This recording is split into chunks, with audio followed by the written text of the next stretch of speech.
कहने लगे हजरत दुनिया चांद पे पहुंच गई है। मैंने कहा साहब तेरी दुनिया चांद पे पहुंच गई और 1400 साल पहले मेरे नबी ने उंगली का इशारा करके चांद को टुकड़े कर दिया था।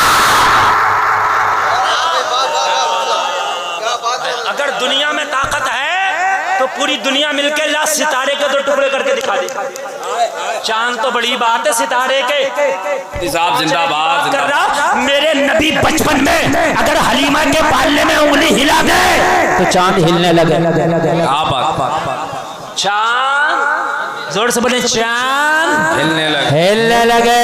कौन सी बात कर रहे हो? बोले मौलाना रॉकेट बन गया, मालूम है आपको? मैंने कहा बोले इतना तेज चलने वाला जहाज बन गया, 1 घंटा में 1000 किलोमीटर चलता है। मन का कुछ भी नहीं है, तेरा रॉकेट, तेरा जहाज, तेरा लड़ाका विमान 1 घंटा में चल 1000 नहीं 5000 किलोमीटर चल जाएगा, इससे ज्यादा तो नहीं चलेगा। बोला नहीं। मैंने कहा मेरा नबी मेराज की रात पलक झपकने से पहले जमीन से आसमान पे पहुंच गया।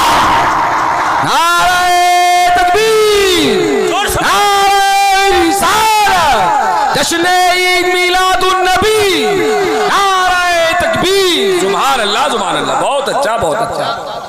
अरे तुम्हारे पास नोट खत्म हो गए तो होठ तो है, होठ तो है कम से कम। हमें होठों से दाद दे दो भाई। कितनी तेज चलेगा तेरा जहाज? 5000 किलोमीटर आसमाने दुनिया से और आसमाने दुनिया तक का सफर मिलियनों ट्रिलियनों किलोमीटर होगा। मेरा नबी पलक झपकने से पहले, पलक झपकने से। और मैंने कहा सुन, आज की साइंस चांद की खबर दे सकती है। मेरे नबी ने 7 आसमानों के ऊपर जो जन्नत है, अल्लाह की कसम उसकी खबरें दी है। हाय हाय हाय, जरा बोलो यार सुभान अल्लाह। अब मुझे बताओ यार, मुझे बताओ कि कौन मुकाबला कर सकता है तेरे नबी का? किस बात में मुकाबला कर सकता है तेरे नबी का? जरा मुझे बताओ तो। पूरी दुनिया एक तरफ ले आओ, खुदा की कसम मेरे नबी का मुकाबला नहीं कर सकती और नहीं कर सकती और नहीं कर सकती, नहीं कर सकती। किधर भाग रहे हो आप? देसी घी तो इधर है।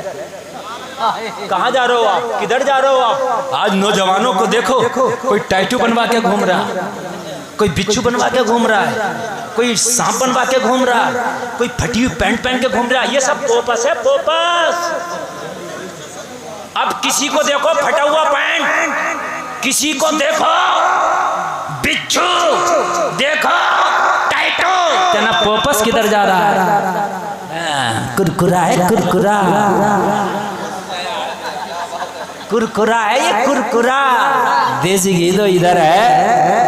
सुभान अल्लाह, जोर से बोलो सुभान अल्लाह, सुभान अल्लाह।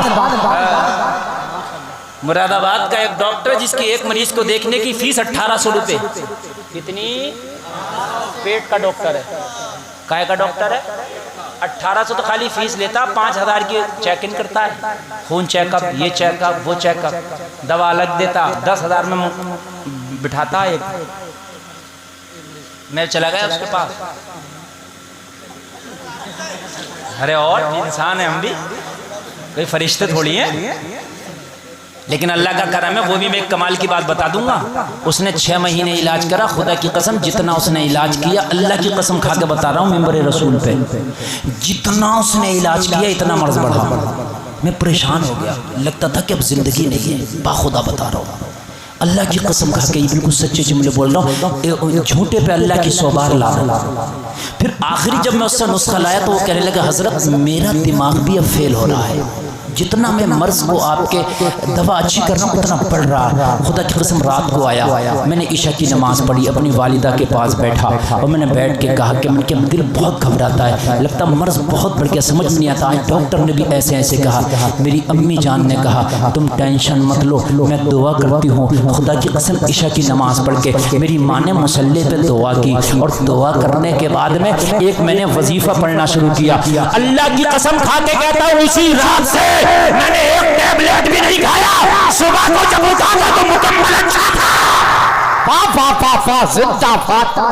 बेशक जहाँ पर सारे नुस्खे फेल हो जाते हैं वहाँ माँ की दुआ काम आती है। जरा जोर से बोल दो ना सुभान अल्लाह। सुभान अल्लाह सुभान अल्लाह। सारे नुस्खे खत्म हो जाते हैं वहाँ माँ की दुआ काम आती है। मैंने देखा वो पानी पी रहा था, मिट्टी का गिलास था। बताना माशाअल्लाह सुभान अल्लाह। गैस का स्पेशलिस्ट डॉक्टर, पेट का स्पेशलिस्ट डॉक्टर, और पी रहा मिट्टी के बर्तन में। मैंने पूछ लिया आप चाहें तो सोने के बर्तन में पी लें, एक आदमी को बिठा रहे हैं 10,000 में, तो भाई सोने के बर्तन में पी लें आप पानी, ये मिट्टी का क्यों? कहने लगे मौलाना पानी इसमें ही शुद्ध होता है और ये जो है ना मर्ज से फ्री हो जाता है। अगर हम मिट्टी के बर्तन में इस्तेमाल करें ना तो ये मर्ज से फ्री हो जाता है। तो मैंने कहा ये रिसर्च की है? कहने लगा ये तो पता नहीं। मैंने कहा डॉक्टर साहब आप आज पी रहे हैं, ये 1400 साल पहले मेरे नबी ने रिसर्च करके छोड़ दी है। वाह वाह वाह जिंदाबाद। मेरे नबी का तो गिलास मिट्टी का, मेरे नबी का तो प्लेट मिट्टी का, मेरे नबी की हांडी मिट्टी की, मेरे नबी का पीने का बर्तन मिट्टी का, मेरे नबी का खाने का बर्तन मिट्टी का। खुदा की कसम, अरे सुन अमल तो करके दिखाओ। अगर हजारों मर्ज तुम्हारे घर से दूर न हो जाए, वाह वाह वाह वाह जिंदा। हजारों मर्ज अगर तुम्हारे घर से दूर ना हो जाए तो कहना, लेकिन कुर्बान जाओ मुस्तफ़ा की शरीयत पे अमल तो करो, मुस्तफ़ा के तरीके को तो अपनाओ। लेकिन हम अपनाते ही नहीं ना। एक मुसलमान को अंग्रेज ने नमाज पढ़ता हुआ देखा ना, वही खड़ा हो गया। जैसे मुसलमान नमाज पढ़ के फारिग हुआ, उसने सलाम फेरा, अस्सलामु अलैकुम रहमतुल्लाह, अस्सलामु अलैकुम रहमतुल्लाह। अंग्रेज ने पकड़ लिया, ये कौन सा एक्सरसाइज है, कौन सा योगा है? कहने लगा योगा नहीं, मेरी इबादत, मेरी नमाज है। कहने लगा मुसलमान ये नमाज का तरीका किसने बताया? कहा मेरे नबी मोहम्मद रसूलुल्लाह ने बताया। अंग्रेज ने कहा अगर तेरे नबी ने ये नमाज पढ़ने का तरीका बताया है तो मैं डंके की जान कहता हूँ पूरी दुनिया में मोहम्मद से बड़ा कोई डॉक्टर नहीं है। वाह जिंदाबाद बेशक। किधर जा रहा हो? सहाबाए किराम, खुदा की कसम एक बात बताऊं मैं आपको, जरा सुने, और ये उलमा का वहाँ सहाबाए किराम के पास कोई फैसिलिटी नहीं थी, कोई भी जो आज की फैसिलिटियाँ, कोई भी नहीं। लेकिन सहाबाए किराम को इस तरह के मर्ज भी नहीं थे जो आज हमारे अंदर है। सही बता रहा हूँ। हाँ, सुना किसी सहाबी को हार्ट नहीं था। 6 सहाबी 60 हज़ार से भिड़ जाते थे। माशाअल्लाह सुभान अल्लाह बोलो, सुभान अल्लाह। मदीना में आ गया था एक यूनान का हकीम, मतब तो खोला, हॉस्पिटल तो खोला, मरीज कोई नहीं गया। एक सहाबी का दामन पकड़ के बोला यहाँ लोग मरीज होते तो दवा लेने कहाँ जाते? कहा हकीम साहब अगर यहाँ कोई मरीज होता है तो दवा यूनान से नहीं बल्कि कुरान से होती है। वाह वाह वाह वाह जिंदाबाद बेशक। यूनान से नहीं कुरान से होती है। तेरा पावर वाला नबी। अंग्रेज ने कहा तेरे नबी का तरीका, अगर तेरे नबी का नमाज पढ़ने का ये तरीका तो मैं गारंटी के साथ कहता हूँ पूरी दुनिया में अगर सबसे बड़ा कोई तबीब है तो मोहम्मद रसूलुल्लाह। मुसलमान ने कहा कैसे तरह मुझे समझा तो दे। कहने लगा मैंने योगा मास्टर हूँ, मैंने दुनिया के हर तरह के शो, मैंने हर जगह जाके हर तरीके का योगा मैंने सिखाया है लोगों को, बालों से लेकर पैर के नाखून तक का योगा मुझे याद है, लेकिन एक योगे के बारे में आज तक मुझे नहीं पता चल सका था। कहा कौन सा योगा? कहा दिमाग के अंदर बड़ी बारीक नसें होती है, इन नसों में अगर खून चलना रुक जाए तो इंसान को लकवा मार जाता है, इंसान का हाथ काम करना छोड़ जाता है, इंसान का पैर काम करना छोड़ जाता है। इंसान को अगर दिमाग में एक नस ब्लॉक हो जाए तो पूरा उसका आधा जिस्म काम करना छोड़ जाता है। तो मैं बहुत परेशान था कि दिमाग का कोई ऐसा योगा पता चल जाता कि जिससे दिमाग की बारीक बारीक नसों में भी खून दौड़ने लगता, लेकिन ऐसा योगा मुझे न मिल सका। लेकिन तेरी नमाज को मैंने देखा तो मैं कुर्बान जाऊं तेरी नमाज के तरीके पर मुझे दिमाग का योगा भी मिल गया। मुसलमान ने कहा मुझे हाथों हाथ बताता चला जा किस योगे की बात कर रहा है। तो अंग्रेज ने जवाब दिया था सोच, दिल पूरी बॉडी में खून की सप्लाई करता है। अब दिल नीचे है दिमाग ऊपर है, जब दिल नीचे से दिमाग के ऊपर को खून चढ़ाता है तो दिमाग पे खून चढ़ाने में दिल को परेशानी होती है, दिल पे लोड पड़ता है, इसलिए कि दिल नीचे है दिमाग ऊपर है। मगर जब तू नमाज पढ़ रहा था तो दिमाग नीचे हो गया सजदे में, दिल ऊपर हो गया सजदे में। जब तक सजदा रहेगा, जब तक आसानी से दिल दिमाग में खून का सर्कुलेशन अच्छे से बरकरार रखेगा, मैं इस नतीजे पर पहुंचा हूं, जो नमाजों में सजदा करते रहेंगे वो दिमाग के कभी मरीज नहीं होंगे। जिंदाबाद। वो दिमाग बेशक दिमाग के कभी बोले दिमाग के कभी मरीज नहीं होंगे। पूरी दुनिया एक तरफ, तेरे नबी एक तरफ। सुभान अल्लाह, सुभान अल्लाह। सारी दुनिया एक तरफ, तेरा नबी एक तरफ। न नबी जैसा किरदार हो सकता है, न नबी जैसा किसी का अखलाक हो सकता है। मेरे नबी जब तशरीफ लाए ना मक्का में, तो ऐलान नबूवत अभी किया नहीं मेरे नबी ने। तवज्जो करना, जब ऐलान नबूवत नहीं किया था तो मक्का के लोग बड़ी मोहब्बत करते थे आका से, इसलिए कि आप सच्चे थे, अमानतदार थे, वादा खिलाफी नहीं करते थे। सब कहते थे मोहम्मद इब्ने अब्दुल्ला एक ऐसा नौजवान है, इन जैसा सच्चा पूरे मक्का में हमने नहीं देखा। ठीक है। काबे की तामीर हुई।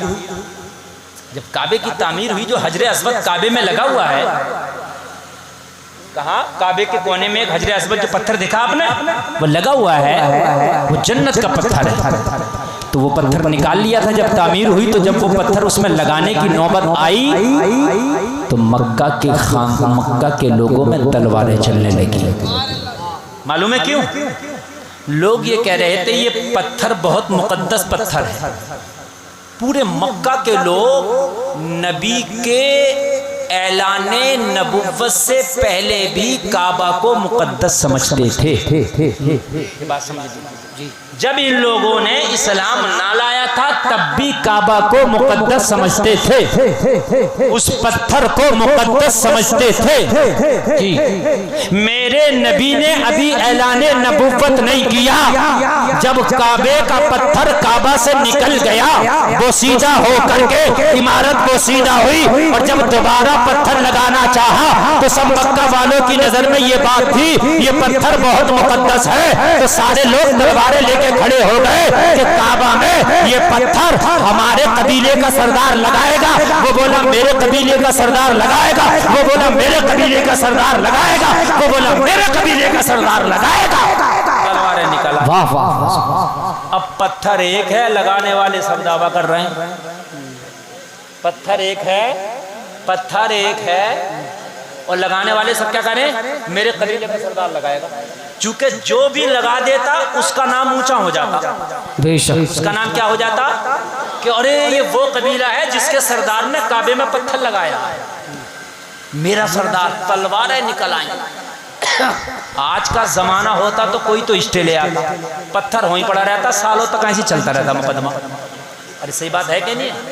जरा सी बात पे आप मुकदमा कर दो, सालों साल चलेगा। आप करके देख लो। आप बात समझ आ रही है कि नहीं आ रही? सालों साल चलेगा।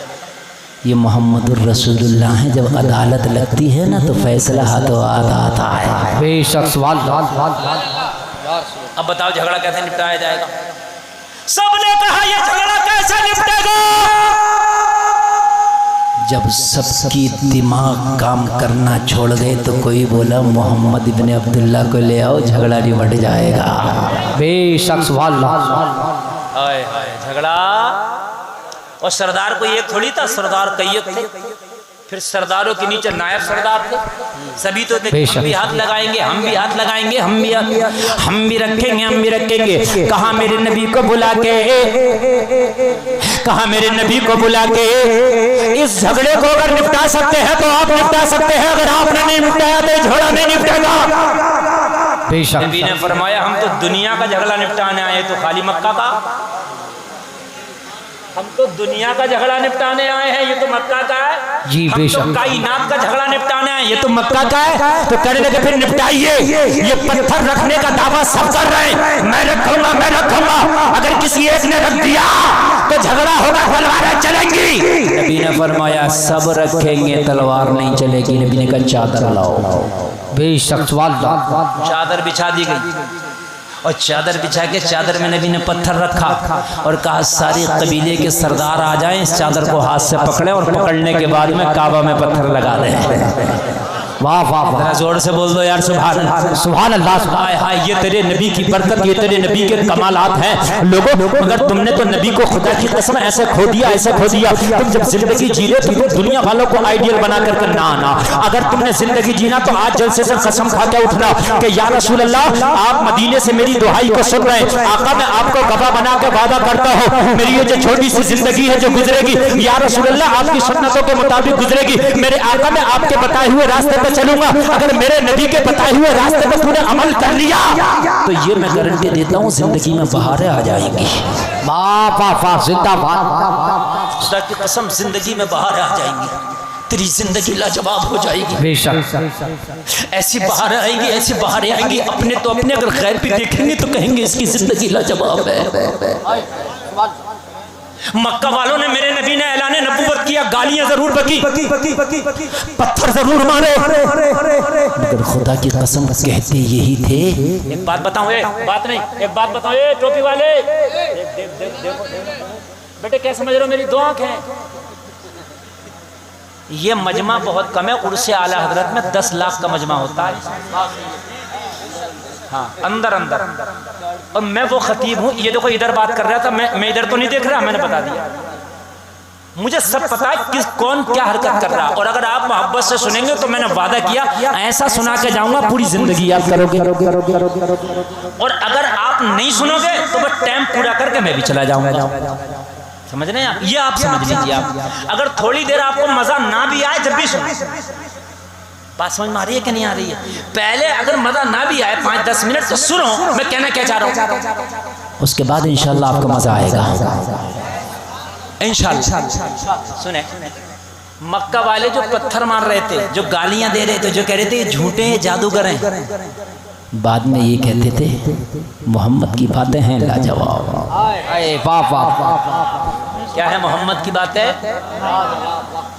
अबू जहल ने जब मेरे नबी का दिल दुखाया ना, तो मेरे नबी ने कह दिया अल्लाह ने इनने मेरा दिल दुखाया है। अबू जहल ने, इसने मेरे दिल के टुकड़े किए, अल्लाह इसके बेटे के टुकड़े टुकड़े कर देगा। अबू लहब के बेटे के लिए मेरे नबी ने कह दिया। नबी का कहना था, अबू लहब को बात का पता चला कि नबी ने ये जुमला बोला है कि अल्लाह तेरे बेटे के टुकड़े टुकड़े कर देगा। अबू लहब ने अपने बेटे की सिक्योरिटी बढ़ा दी, कहीं जाने नहीं दे। बड़ा परेशान बेटा, ये अजीब बाप है, कहीं निकलने नहीं देता, कहीं जाने नहीं देता, सारी आज़ादी छिन गई। एक दिन बेटा बोला अपने बाप अबू लहब से, ये तो बता तू परेशान क्यों है? कहा तुझे पता नहीं है मोहम्मद ने कहा अल्लाह तेरे टुकड़े टुकड़े कर देगा, तो कहा तू डरता क्यों है? तू तो कहता मोहम्मद झूठे, झूठे की बात से डरना क्या? बात समझे। ये बेटा कह रहा तू तो कहता मोहम्मद झूठे, मोहम्मद जादूगर हैं, वो तो रातों को गड़गड़ के सुबह को कलाम सुनाते, तो अगर वो झूठे हैं तो डरता क्यों है? झूठे ने कह दिया, और अगर वो सच्चे हैं तो मान क्यों नहीं लेता? जिंदाबाद। अगर और अगर सच्चे हैं तो हट मत। एक काम कर लेना, कहने लगा सही बात बताऊं, किसी से ना कहे तो बता दे, तो कोने में कोई सुन ना ले। कहा बता, कहा सही बात तो ये है मोहम्मद ही सच्चे नबी है। बात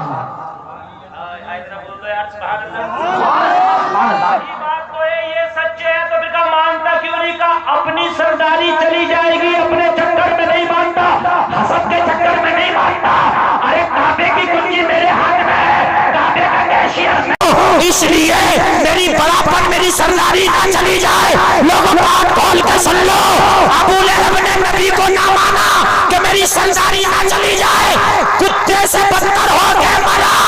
अबू बकर ने मान लिया, खुदा की कसम कयामत तक के लिए आशिकों का सरदार बना दिया गया।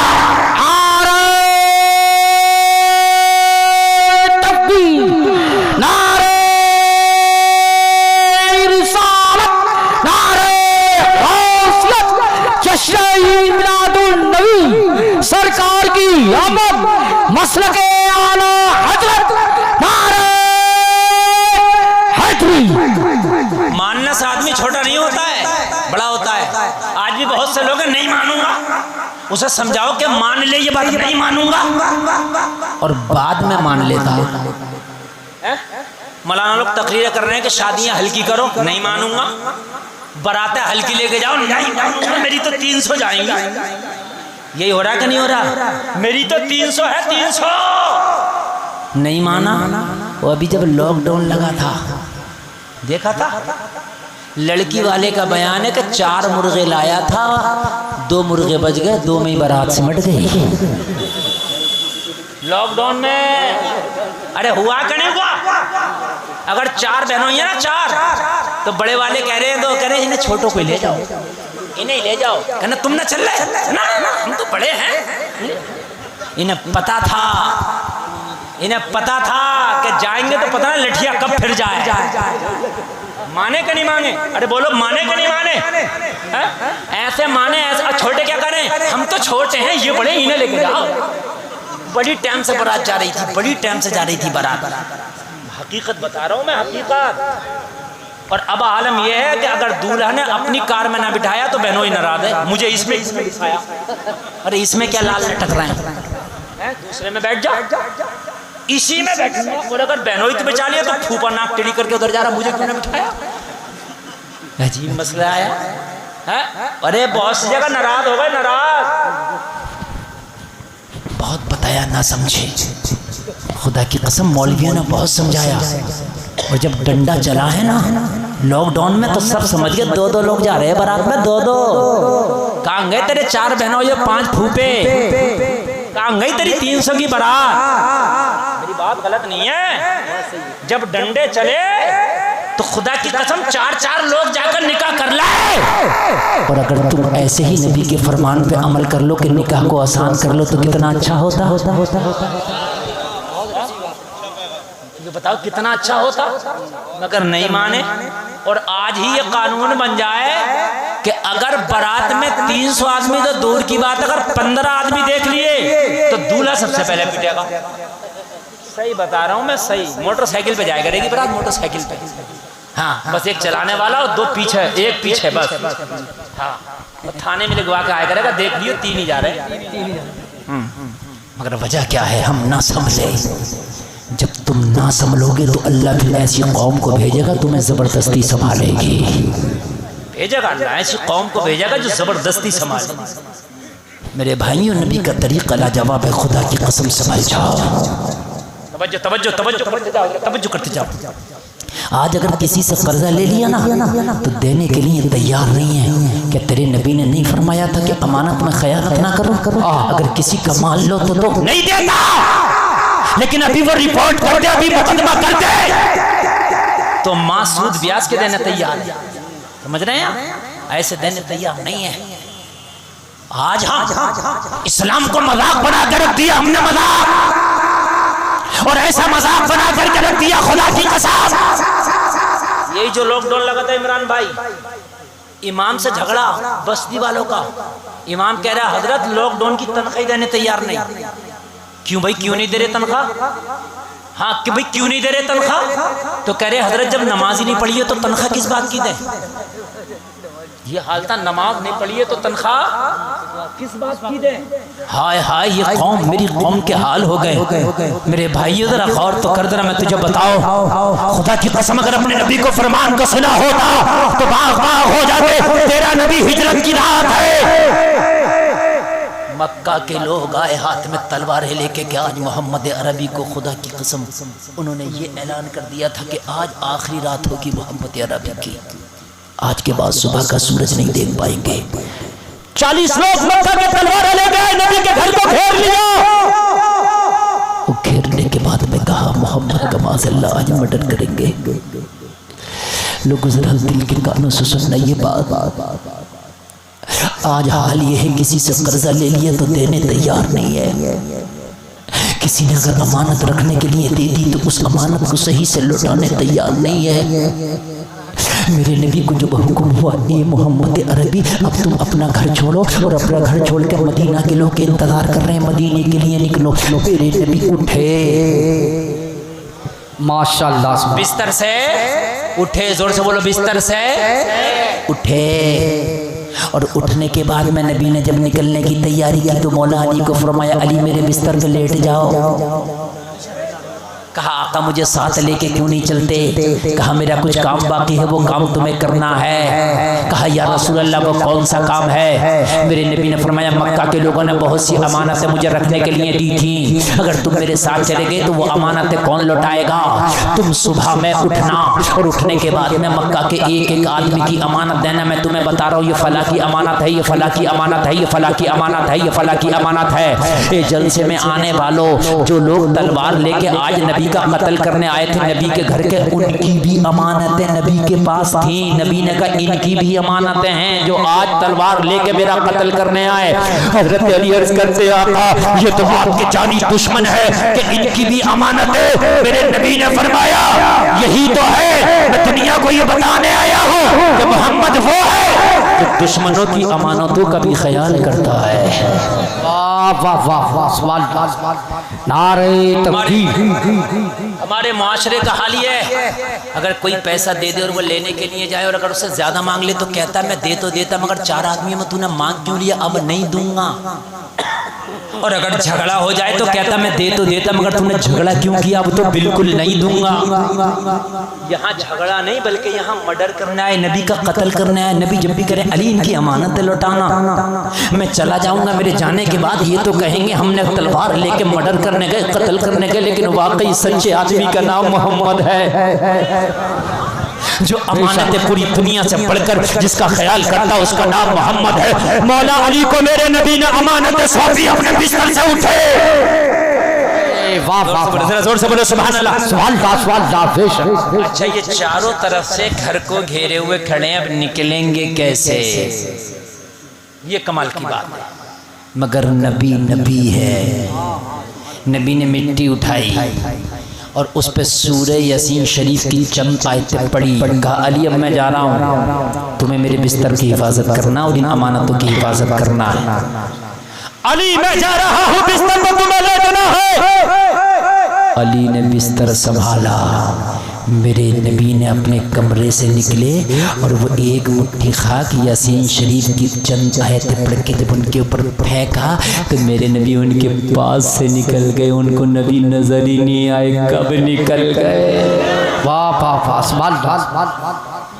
पड़ी ना खाक वो उनके सर पे तो नबी नजर ही नहीं आए, कब निकल गए।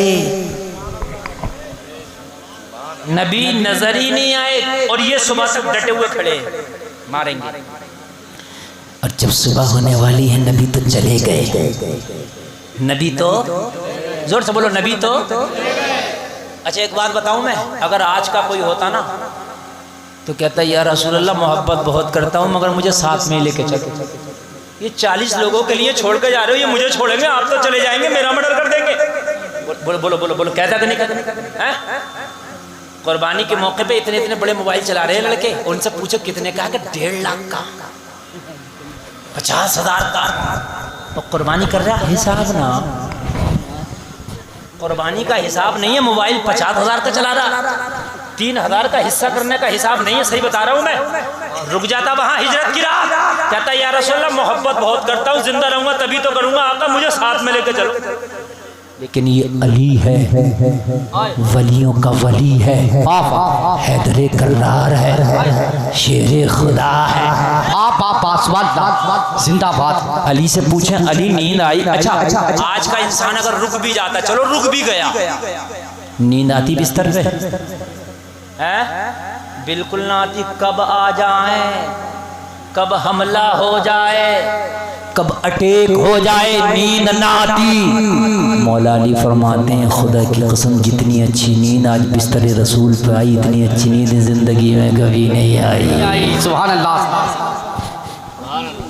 कभी नहीं आई। अटैक का खतरा था, हमले का खतरा था, आपको नींद आई है? हाँ। क्यों? कहा जब रोज़ाना बिस्तर पे सोता था पता नहीं था इज़राइल आए या नहीं आए, सुबह फजर हो कि नहीं हो, सुबह फजर हो या इससे पहले अली का इंतकाल हो जाए। लेकिन जब नबी ने बिस्तर दिया था तो ये कह के दिया था अमानत है, वापस करके मदीना वापस आना है। तो मेरा ईमान उसी वक्त बोला था अली नो टेंशन सो जा, अब जब तक अमानत है वापस नहीं कर देता मौत का फरिश्ता तेरे पास नहीं आएगा।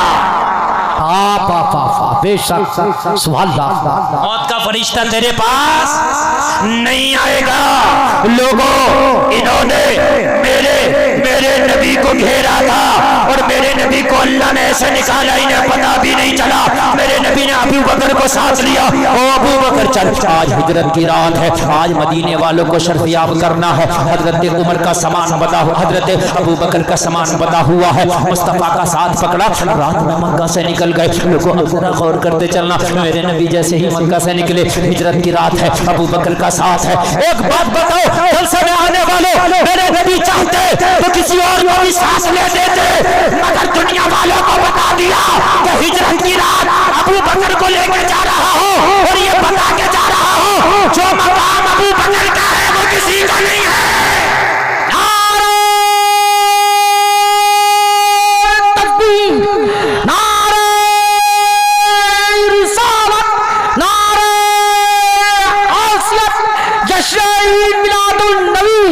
सरकार की आमद मसलके आला हज़रत मुफ्ती गुलफाम रामपुरी नारे हैदरी।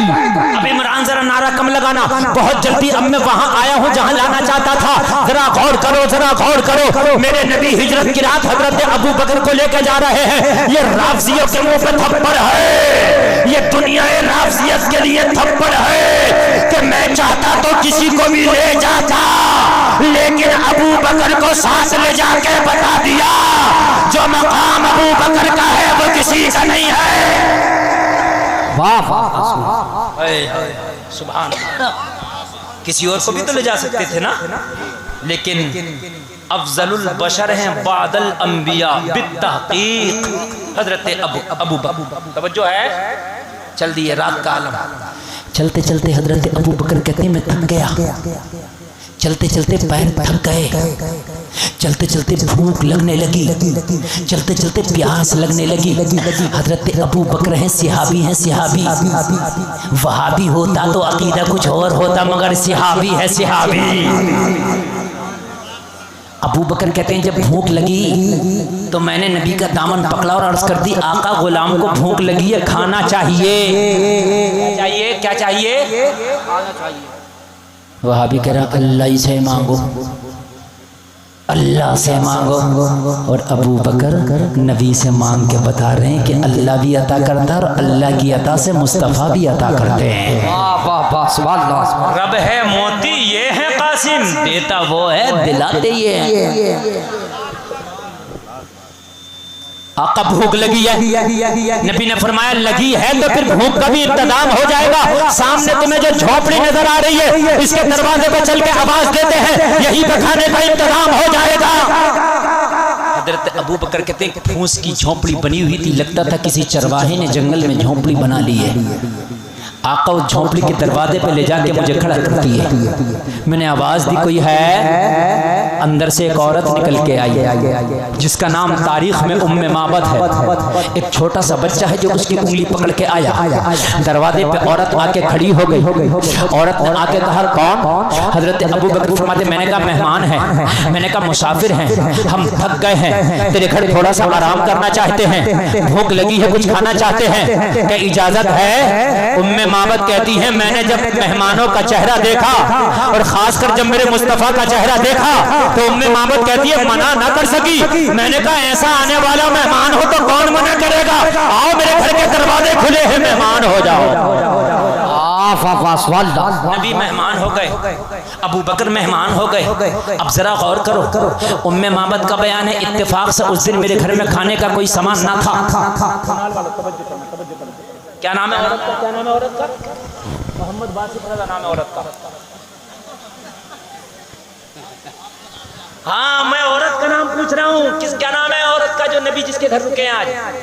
पता ही नहीं है। हाँ तवज्जो करो। अब मेरी बात जरा गौर से सुनो। मोहम्मद वासिफ भाई बड़ी मोहब्बत से सुनना है। उम्मे माबद नाम है, नाम याद रखना।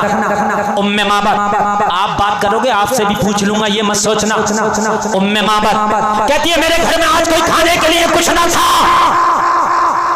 तो फिर उम्मे माबद तेरे घर में जब खाने के लिए कुछ ना था तो तूने मेहमानों को रोक क्यों लिया? कहती मेरे घर कुछ नहीं है, माजरत चाहती हूँ। तो कहने लगी बात सही है, मैं ना रोकती, लेकिन रोकने की वजह ये थी वो मेहमान ऐसा था, जब उसका चेहरा देखा ना तो मैं रह ना सकी। मैंने कहा मेरा घर कुर्बान, मेरा दिल कुर्बान, मेरे घर पे आ जा। मैंने सोचा अगर कुछ खाना ना खिला सकूंगी तो क्या हुआ, इस मेहमान की ज़ियारत तो हो जाएगी। वाह वाह बेशक, ज़ियारत तो हो जाएगी। नबी बैठे, अबू बकर बैठे, उम्मे माबद भी बैठ गई खामोशी से। उम्मे माबद ज़ियारत कर रही है, ज़ियारत कर रही है। हज़रत अबू बकर फरमाते मैं तो भूखा था। मैंने फिर अर्ज़ किया आका कुछ खाने का इंतज़ाम हो जाता। मेरे नबी ने फरमाया इससे पूछ जिसका घर है। मेरे नबी ने जब हज़रत अबू बकर को कहा तो पूछ, हज़रत अबू बकर ने कहा ए खातून क्या तेरे घर में कुछ खाना है? कहने लगी मैं शर्मिंदा हूँ, मेरे मेहमान मुझे माफ़ कर दे, आज मेरे घर में कुछ भी खाने के लिए नहीं है। मेरा छोटा सा बच्चा फाके से तड़प रहा है, इसके खाने के लिए भी कुछ नहीं है। अगर आज कुछ भी होता तो ये जो मेहमान मेरे घर पे आया है इसका चेहरा लाजवाब है, इसके लिए पेश कर देती। अपने बच्चे को ना खिलाती मगर मेहमान के लिए पेश कर देती। वाह वाह बेशक, मगर मैं शर्मिंदा हुआ, मेरे घर पे कुछ नहीं है। हज़रत अबू बकर कहते मैं खामोश हो गया, इसलिए कि किसी को जलील करना, किसी को रुस्वा करना ये मेरे नबी ने नहीं बताया। उसके घर पे अगर कुछ नहीं है तो उससे ज्यादा डिमांड करते वो रुस्वा हो जाती, उससे ज्यादा डिमांड करते वो शर्मिंदा हो जाती। हज़रत अबू बकर खामोश हो गए। मेरे नबी ने फरमाया अबू बकर क्या हुआ? अर्ज़ करने लगे या रसूलल्लाह इसके घर पे आज खाने के लिए कुछ नहीं है, अगर कुछ होता तो ये बयान ये पेश कर देती मगर है ही नहीं। मेरे नबी ने फरमाया परेशान ना हो, आज मोहम्मद ने कदम रखा है, ये भी खाएगी और तुम भी खाओगे। हाय हाय जरा जोर से बोलो सुभान अल्लाह। आता है फकीरों पे उन्हें प्यार कुछ ऐसा, खुद भीख दे और खुद कहे मगते का भला हो।